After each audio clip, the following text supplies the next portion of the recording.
lovelies, and welcome back to my channel. Welcome to episode 4 in my Shadow Work Sunday series. If you haven't already, I highly recommend that you begin with episode 1, which I will link for you in the description box below. And that's because episode 1 contains important information about what you can expect from this series, my disclaimers, and an overview of shadow work in general. So this is the second time I'm filming this episode, actually. My family had some illness for a week or so, and when I finally did film it, I tried using a new video camera I got, but for some reason the quality of the picture on it was not up to my standards for what I want for this channel, so I'm trying this again. Thank you for your patience to those who have been waiting on it. So let's get into it. So this episode, I'll be showing you a spread that I often use, and I'll do an example reading for you. And after the example reading, I'll have a shadow work exercise for you to do, as well as some accompanying journal prompts. And we'll end this episode with a self-love, self-care oracle practice, as well as an accompanying exercise and journal prompt for that. Now, you can choose to do any of these activities, a combination of them, none of them if they make you too uncomfortable or simply don't resonate with you in the moment. You can even spread these exercises out throughout the week if you wish. It is up to you. Now remember, I am only here to offer suggestions, guidance, and encouragement for you on this journey. And I'd like for you to please keep in mind that none of this, absolutely none of it, is meant to replace legitimate therapy of any kind, and having a support system or a sounding board in place while you do this is important as you work through your shadows. So please make sure you have someone that you trust available for you for emotional support and encouragement if necessary. I am just a tarot reader, not a medical professional, and your mental health is important, so only do what you're able to do safely. Now let's get started. And please also be patient. My voice is a little hoarse where I have been sick, so I have been losing my voice in and out all day for the last several days, so please be patient with me. Okay, so this episode is going to focus on negative behaviors and changing perspectives, okay? So the oracle that I'm using for this spread is the Southern Gothic Oracle, and I'm going to pop up all of the questions and prompts and everything up on the screen for you so that you can screenshot them or whatever it is that you need to do. So this is a 5-card spread, and I'm just going to do a little mock reading here so that you can see how it works. So the first question in this spread, which I'm going to be using my oracle here for, is, what is a behavior of mine linked to my shadow that is keeping me from moving forward? Okay, so what is a behavior of mine linked to my shadow that's keeping me from moving forward?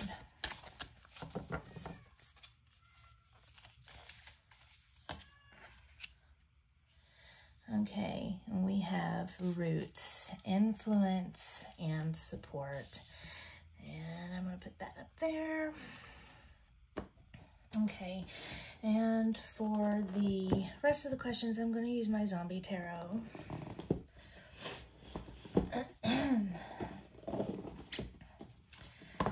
So,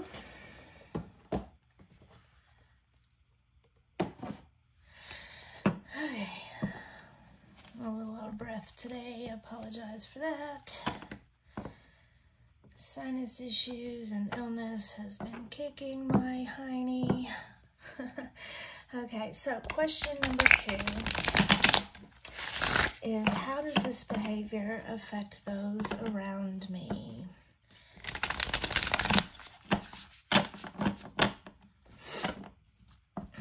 All right. So, how does this behavior affect those around me?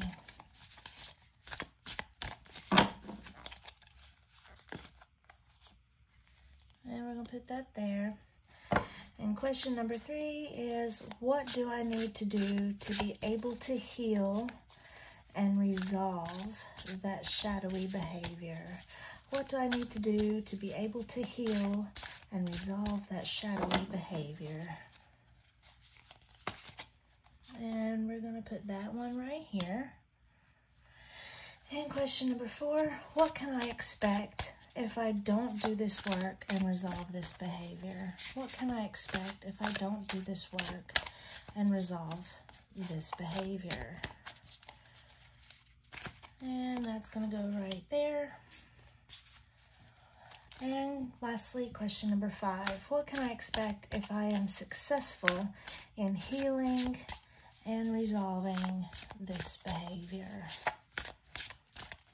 What can I expect if I'm successful in healing and resolving this behavior?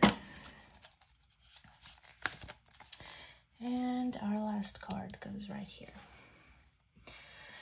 Okay, now,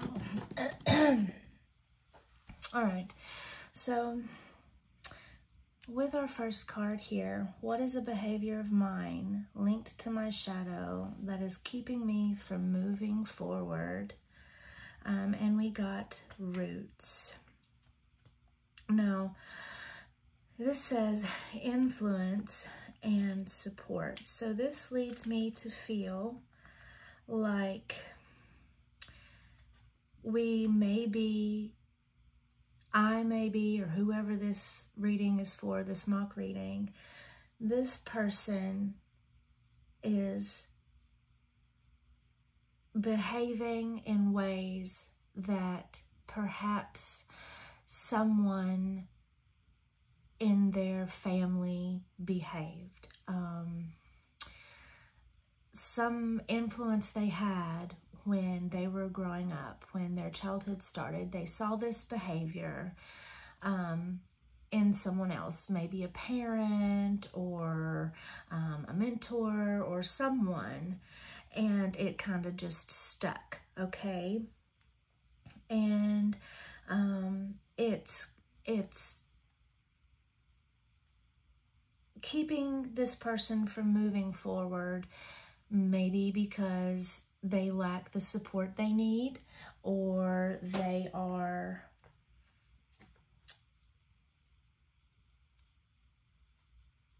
mimicking or imitating that behavior, and it may be toxic.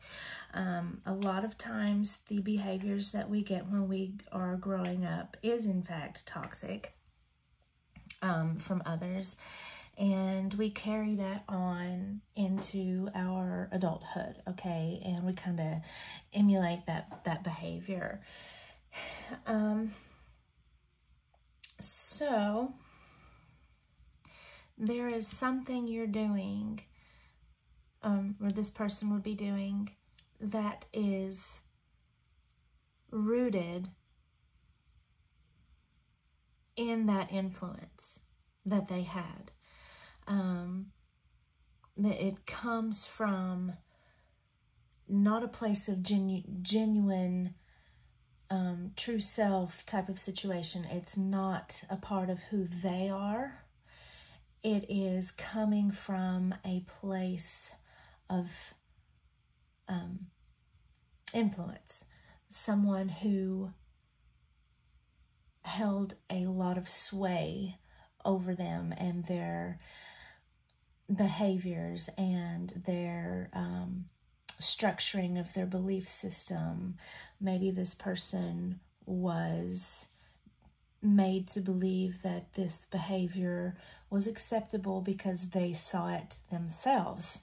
And that's what they grew to know as acceptable, normal behavior. But it in fact is not a healthy one.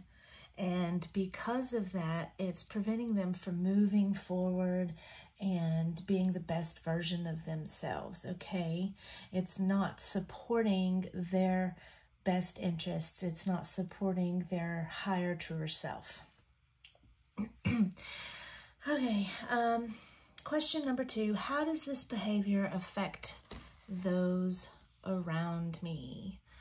Okay, and we have the Queen of Hazards, or I believe that this is like the Queen of Pentacles traditionally in the original RWS.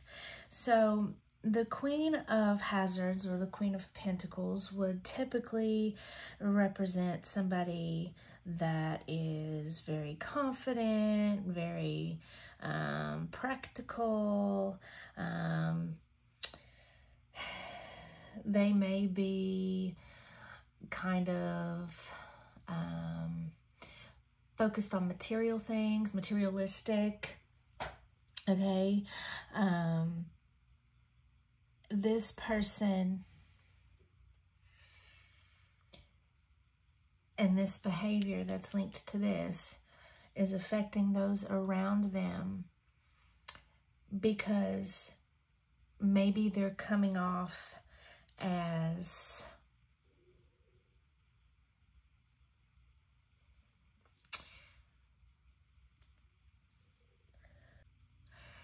maybe expecting too much of those around them. Maybe their expectations for those around them are too high. Now, the Queen of Pentacles can be nurturing, you know, and works very hard for what they have, but maybe that same mindset of work ethic or whatever, it can be toxic if they are pushing other people and not allowing other people to frame their own ideals and their own ways of doing things and belief systems and this and that and the other.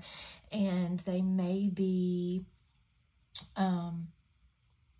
looking at it through this behavior of, hey, this is how I was raised. This was okay for my parents or my mentor or whoever, and I don't see anything wrong with it. I'm doing this myself because it seemed to work, and that kind of thinking can be very toxic, and it can affect those around them by maybe this person is just expecting too much of those people, okay? It might be putting pressure on those people, excuse me, maybe putting pressure on those people to their detriment. They may feel like they're disappointing this person, like they're not living up to this person's expectations, and that can affect their relationship, right? That can put a strain on it for sure. So number 3, what do I need to do to be able to heal and resolve this shadowy behavior? And we have the Magician. Excuse me. So the Magician, when I think of him, I think about manifesting. I think about opportunity, control in a way, because the Magician has to have a lot of control, okay, to make this stuff happen. They have to be able to control their own power or their own skills or their own way of working things to achieve the result that they're looking for, to be able to manifest what it is they're wanting. So this is telling me that in order to be able to heal and resolve this shadowy behavior of maybe expecting too much from other people because of their past and their own influences in their lives, they need to be able to control that aspect of themselves. They have all the tools they need to do that. They have the power. They just have to grasp hold of it. They have to find that balance and not let one aspect overpower the other. They have to, you know, as above, so below. They have to equal it out, because it's gonna, if they put into what they're trying to do, their behavior, if they put negativity into that, and they put this negative toxic influence into that, then that's what's going to come out to everyone else, and that's what they want to avoid. So you need to be, they need to be able to heal it and resolve it by recognizing their own inner power, their own inner voice, and learning to control it.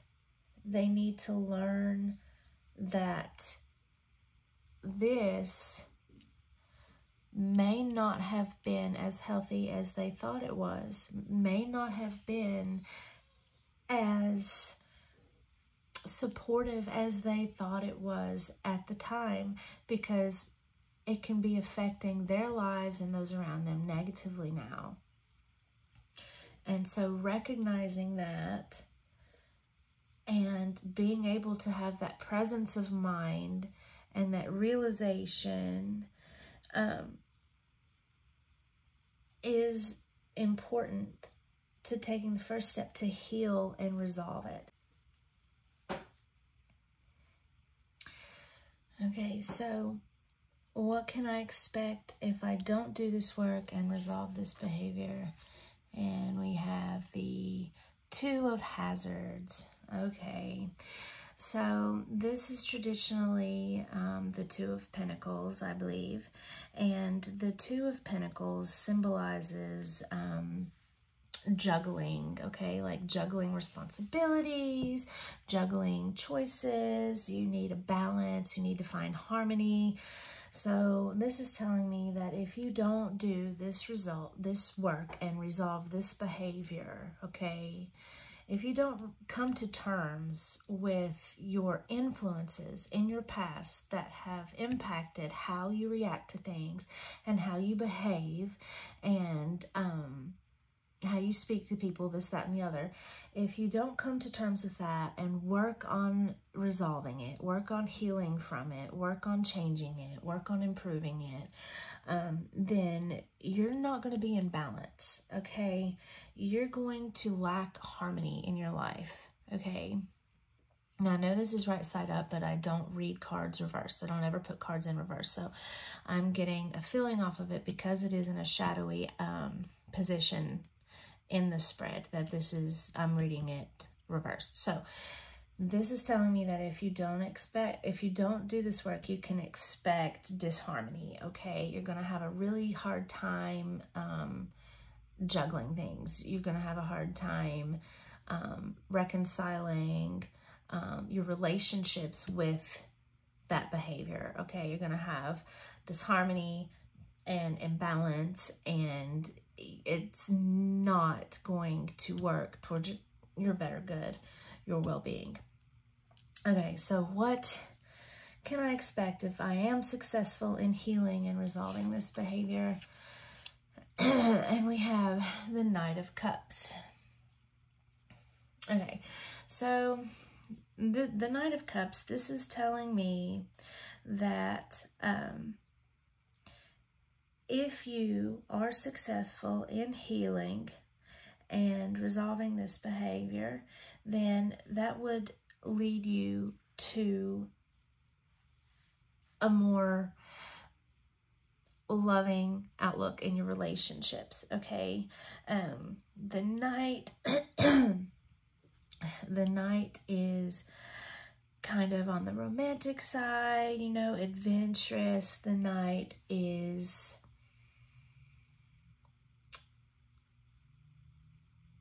coming from a place of emotion, okay? And he's more fun and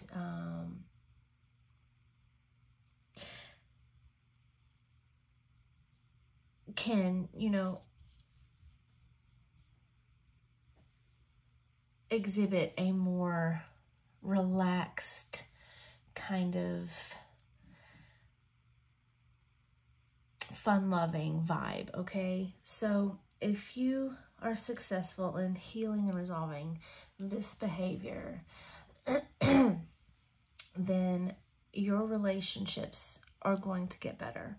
You're going to have more lightheartedness in your relationships and with yourself. You're going to have more of a fun-loving outlook on things and how you react, and you're going to be able to react in a place of love instead of a place of influence. Okay, and that's pretty much what I'm getting from that. Real quick reading.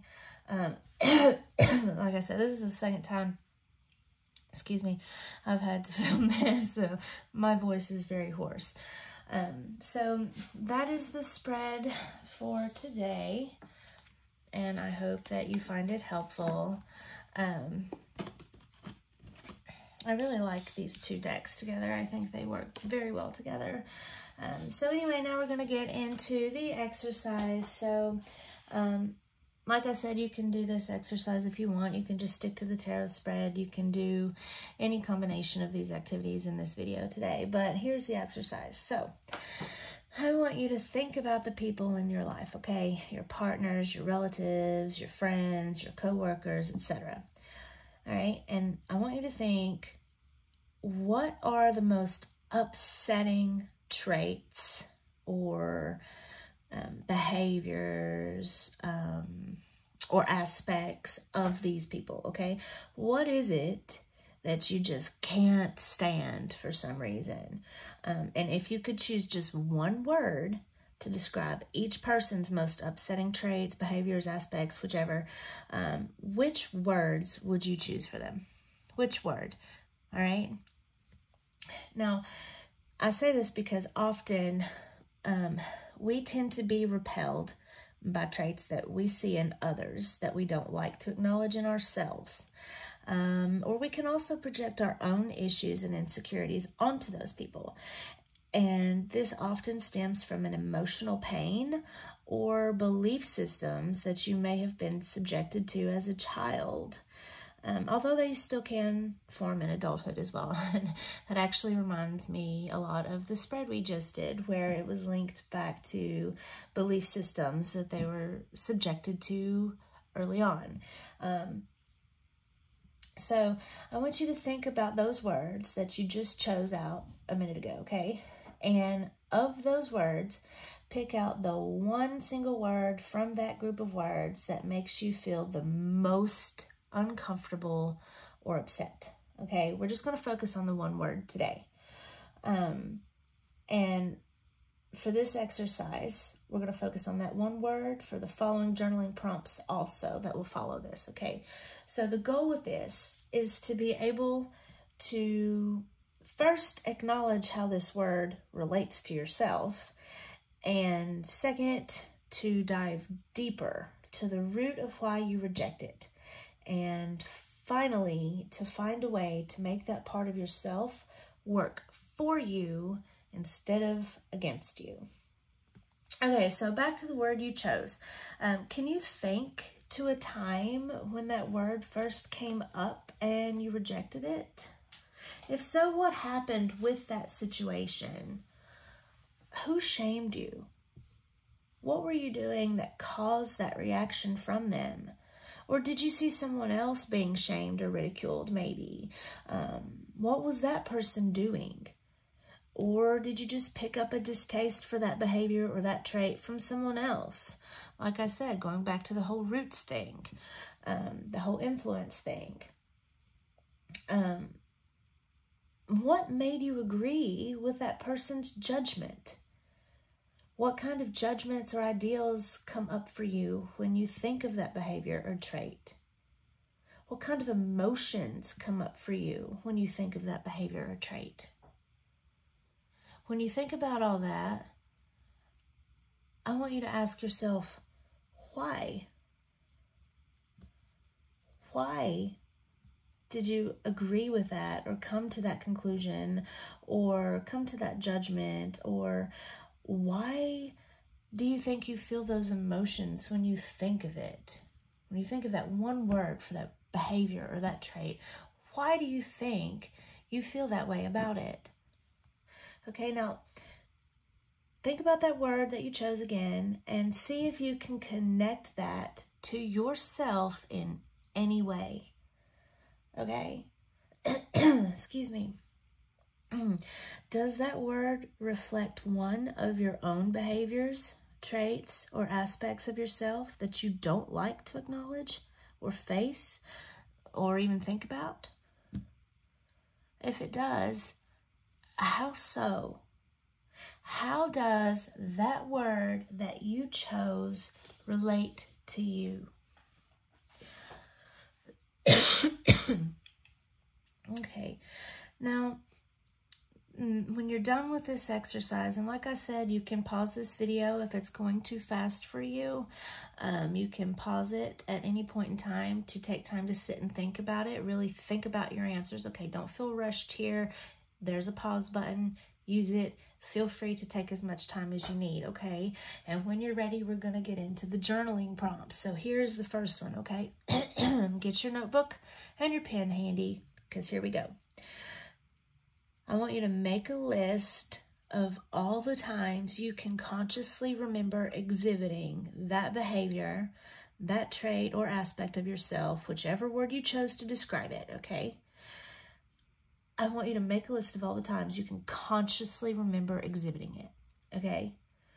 And if you can only think of the most recent time or a couple of times, that's fine. No pressure. It's not necessary to have a whole bunch of these for the exercise. Even one is fine. So write freely about the situation or situations surrounding that word, okay, that behavior, that trait that you chose. And write about the emotions you felt. Write about how other people around you reacted, etc., okay? As much as you can remember about the situation and the behavior and the feeling and what was going on, write about why you feel so strongly against whichever behavior or trait or aspect that it is. Write as much as you can remember and write why you feel so strongly against it. What is it about that behavior that upsets you so much? And why do you think that is? Where do you think it stems from? Where do you think that upsetting feeling or that aversion to that behavior or that specific trait in a person, where do you think the root of that lies? Where do you think it comes from? Okay? Just get it all out on paper. And then when you're ready with that, you can do the next prompt. And here's the second one. So when you're done with the first one, sit and think about the people in your life that you chose this word for in the beginning of our earlier exercise. Do you think you may possibly be projecting your own experiences and shame and distaste and insecurities and judgments onto them? Do you think that's possible? Do you recognize a part of yourself in these people when they exhibit this trait or behavior?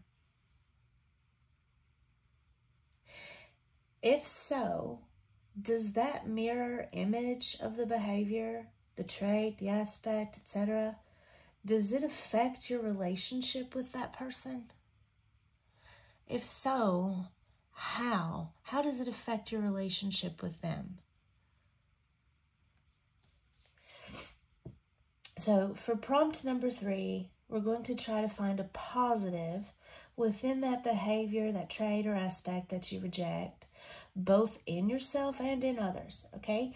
And this will help you be able to have that part of yourself work in your favor instead of to your detriment. Now, many of the behaviors and traits that we generally think of as negative aren't actually inherently negative at all, right? They're just negative in certain situations, and they may even be presumptive observations instead of actual fact. So, a behavior or trait that is typically viewed in a negative light can lead to a more positive viewpoint with a shift or a change in perspective or situation. For example, let's pretend that the word you chose that upsets you, the trait or behavior that just really burns your biscuits when you see it in other people, let's say that word is lazy, okay? So for the sake of this exercise, let's say this is because maybe you yourself often feel lazy if your house isn't spotless 24/7, or if you don't put as much effort into something as someone else does, or maybe you're often messy and disorganized despite your best efforts. Now, let's say that after diving deeper into this, you've realized that when you were growing up, you were shamed, guilt-tripped, or even punished for not keeping everything neat and tidy and in its proper place. Or maybe even for resting when someone else thought you should be working on something, or when someone else thought that maybe you weren't pulling your own weight. Okay, so let's just think on that a minute. Now, in this pretend scenario where we use this pretend word, and I'm just doing this to show you how to work it out for your own word, okay? How to dive deeper into it for your own word. This is just an example. So in the scenario, were you really being lazy? Or were those that were telling this pretend scenario version of you just being critical of your behavior and making assumptions? Either way, how could you make that work for you instead of against you? Well, let's take the messy and disorganized aspect of laziness in this example.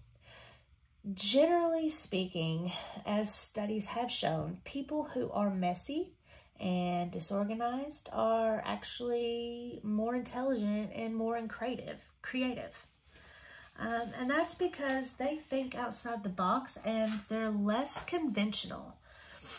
But this allows them to express their creativity and their ideas in ways that more structured and perhaps more organized people typically don't. It's not saying that it's bad, it's just different. So those are some positive points that kind of help balance out some of the negatives that's associated with that trait or behavior of laziness, okay? Now, let's look at the unmotivated and possibly procrastinating, maybe even unwilling aspect of laziness, okay? So typically, if you're unmotivated or you're unwilling in the moment to do something, there's a good chance that it doesn't interest you or spark your creative mind well enough, in this pretend example, of course. And perhaps if you tend to procrastinate, you work better when you're under pressure.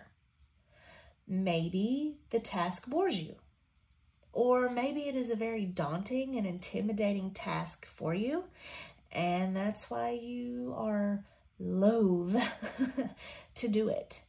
Or maybe it's just as simple as you just don't have the energy or the mental capacity for it at the time. Because let me tell you something, people, burnout is a real thing, okay? Now, I hope this example of this exercise and prompts was helpful.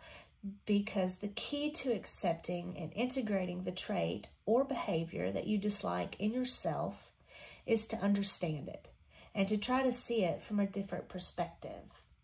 Breaking it down and figuring out the whys behind it after you acknowledge it's a behavior you exhibit that you view negatively is how you start to better understand yourself. And once you kind of begin to face and understand these parts of yourself, you may start to see a shift in how you view that behavior or trait in yourself as well as in others. Okay, so now we're going to get to the self-love, self-care aspect of the video. And I do this because shadow work can be really kind of heavy. You know, it can be mentally and emotionally draining on you. And that's why I believe it's important to always show myself some love and care afterwards to balance it out, you know. And I encourage you to do the same. So I typically draw an oracle card from a deck that I find soothing or encouraging and uplifting. And I take the message that it gives me and I turn it into a self-care exercise for me to do, to kind of help put a balm on the sting that I usually get from shadow work. And I also like to pull a journal prompt from it to add the entry into my shadow work journal. And you can follow along with the card and activity that I do here with this deck, or you can use your own oracle of choice and make your own activity and journal prompt from it. Or you could skip this oracle step altogether and just do something for yourself that makes you feel good, and that's perfectly okay too. So this week I'm using Angels and Ancestors Oracle cards, and I use this because this is a very calming and gentle deck for me. I feel like when I use this, my guides are speaking directly to me, and I feel like they're doing it from a place of love and for my own well-being, and I just love it. So I'm just going to shuffle it.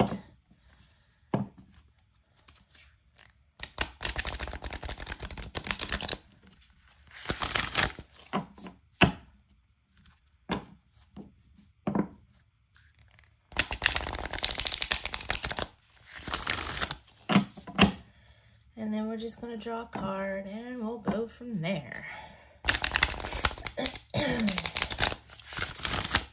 Y'all, I am so sick of these sinus problems. Okay, so what is a message? How do I want to word this?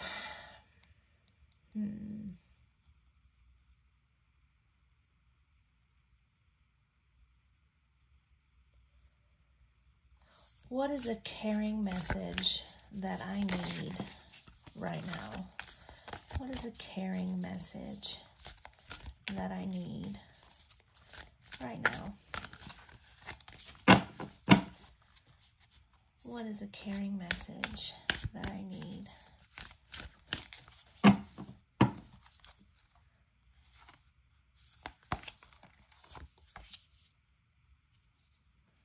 Magic Guardian. I'm going to zoom in a little bit.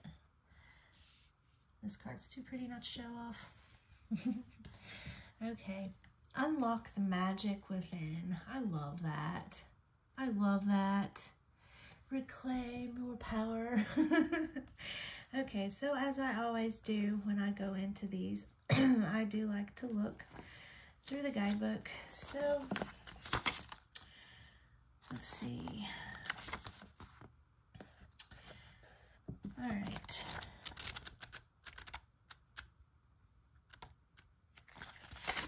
All right, let's see what this has to say, shall we? Message. Stop looking outside yourself and recognize that you have incredible power within. Magic, with a K, is the energy of the universe that allows you to manifest and create through the direction of power of your will. It changes according to your frequency. The Magic Guardian is a representation of the angel of magic who helps you direct your will to bring something into creation. She is the angel who swirls around shamans and wise ones when they are calling on the energy of magic to help them manifest something that will be healing and supportive of their path. She is the angel of all magic that is directed for the highest good of whoever is working with it. You are the magic. You are the answer. You have it all within you. If you've been searching for an answer or a reason to focus, recognize that all you are looking for is already within you. You are a powerful and magical person with the capacity to direct your intentions and will your desires into being. But your power can only be powerful when you own it. So take time to acknowledge it. Your ability to dedicate yourself to a goal and make it happen is a real gift that you're being guided to recognize now. And this reminds me a lot of the Magician card we got in today's tarot spread, you know, about how you have the power. You can heal from that behavior. You can resolve that behavior and change that behavior and turn it into a better behavior that will serve your higher self by learning how to use your own power and control it and own it, okay? You have that power within you, and this is just kind of backing that up for me, I feel like. So as far as a self-care message goes, I'm getting from this that I need to stop looking outside of myself for ways to feel better, okay? I need to stop using crutches, if you will. So, for example, stop trying to numb my mind with endless scrolling on social media, or stop trying to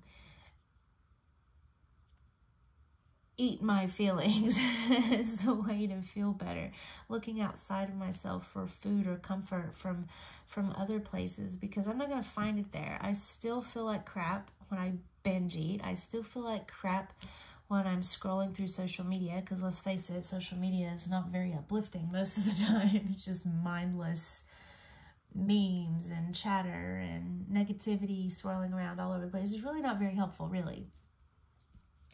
So I need to unlock the magic within myself. I need to look inward at the power that I hold within myself, okay?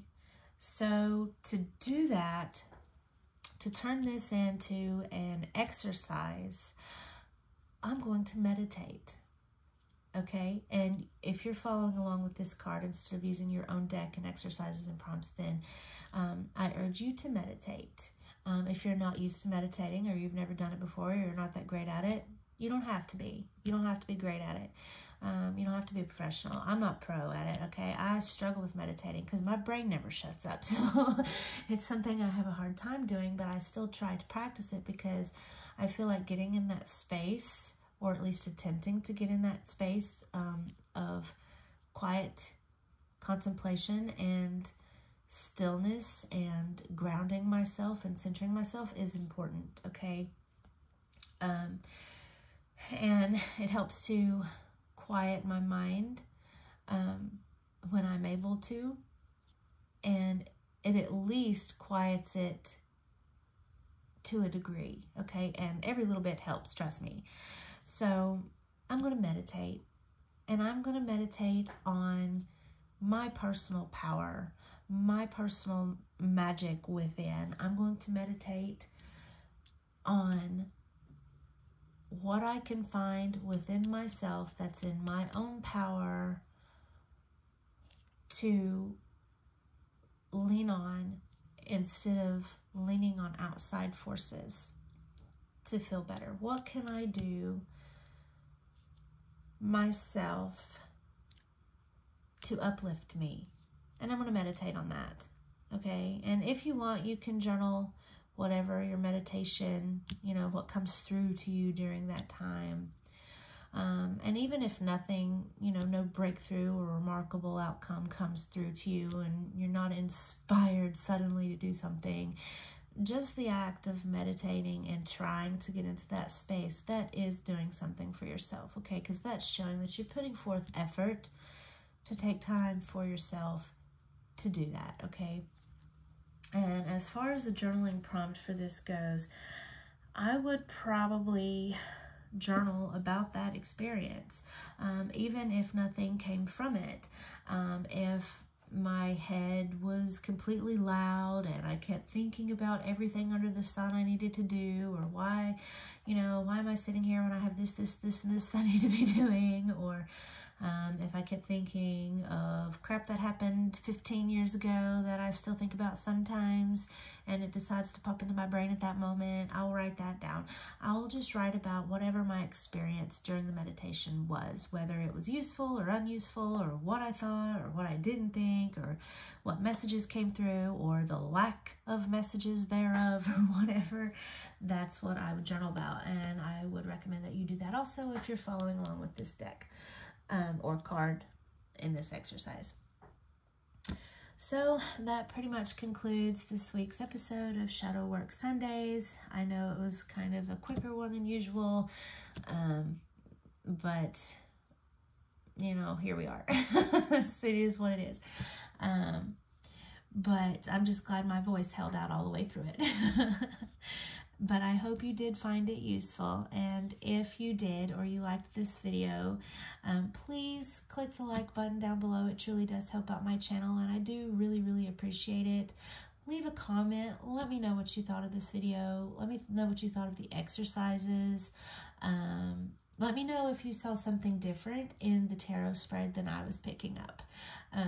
My brain is a little fuzzy. I am medicated on cold and flu medicine right now, so I'm not rapid firing readings and thoughts and connecting all of that well as I usually do on a typical day. So there's a very good chance that you saw something out of that reading that I didn't see, or maybe you saw a completely different message entirely, and I am open to other people's interpretations of it because I'm really curious about that. I like seeing how different people can see the same spread and see something different in it. Or maybe if you want to leave a comment about the exercise, did it help you at all? What did you like about it?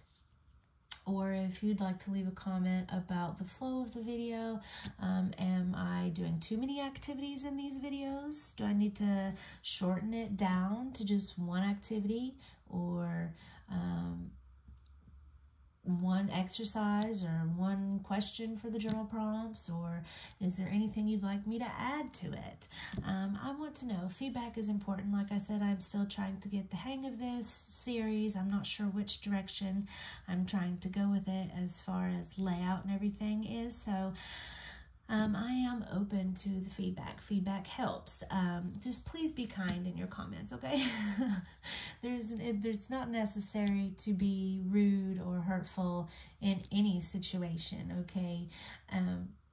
But I do really appreciate constructive criticism if you all have input on that. So if you know anyone that is trying to do shadow work and you think that these videos might be helpful to them, please share this video with them. And if you haven't already, please subscribe to my channel and click the notification bell down below so that you'll know when I post new videos. I do post tarot and oracle content quite regularly. So if that's your shtick, then please subscribe. Anyway, as always, thanks for watching.